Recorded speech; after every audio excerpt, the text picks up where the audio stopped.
सुप्रभात बच्चों। आज हम आपकी हिंदी की पाठ्य पुस्तक वसुंधरा का पाठ 14 बहुत दिनों के बाद पढ़ने जा रहे हैं। यह कविता नागार्जुन के काव्य संग्रह युगधारा से ली गई है।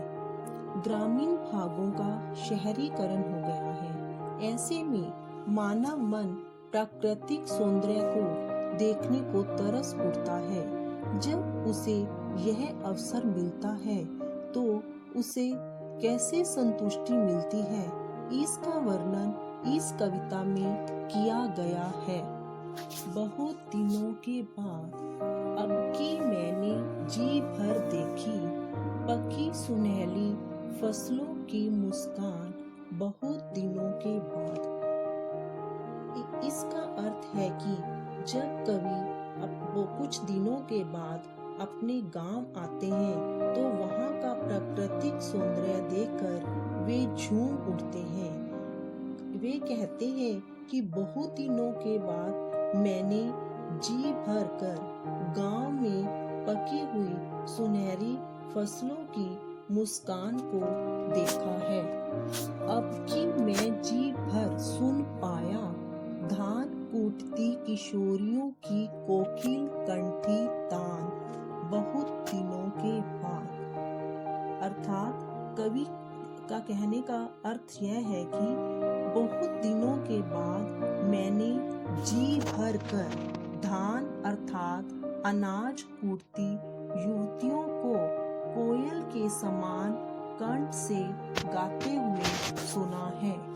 अब कि मैंने जी भर सूंघे मोल सिरी के ढेर ढेर से ताजे टटके फूल। बहुत दिनों के बाद अर्थात जब कवि पगडंडी से गुजर रहे थे तो पगडंडी के दोनों तरफ बेल और लताओं पर झुंड के झुंड मोल सिरी का अर्थ है सदाबहार के मधुर गंध वाले फूल। ताजे टटके अर्थात ताजा खिले हुए थे। मैंने उन फूलों की सुगंध जी भर कर सूंघी। अब कि मैं जी भर छू पाया अपनी गवई पगडंडी की चंदन वर्णी धूल। बहुत दिनों के बाद इस बार मैं जी भर कर गांव की धूल को छू पाया अर्थात स्पर्श कर पाया। कवि ने अपने गांव की धूल को चंदन वर्णी अर्थात चंदन के समान शीतलता प्रदान करने वाली बताया है। अब कि मैंने जी भर ताल मखाना खाया गन्ने चूसे जी भर। बहुत दिनों के बाद कवि कहता है कि इस बार मैंने जी भर कर ताल मखाने खाए व गांव में गन्नों के रस का भी स्वाद लिया।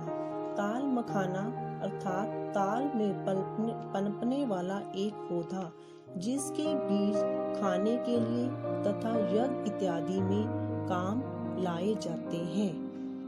अब कि मैंने जी भर भोगे गंध रूप रस शब्द स्पर्श सब साथ साथ इस भू पर।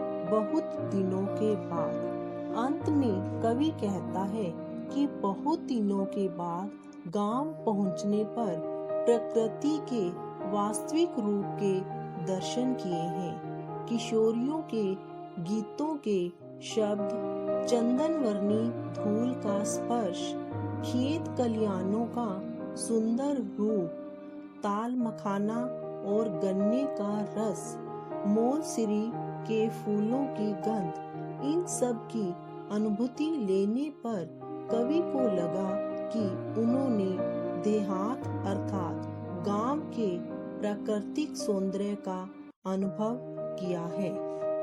इस कविता से हमें प्राकृतिक जीवन शैली को बढ़ावा देने व गांवों के प्रति सम्मान का भाव जागृत करने की प्रेरणा मिलती है।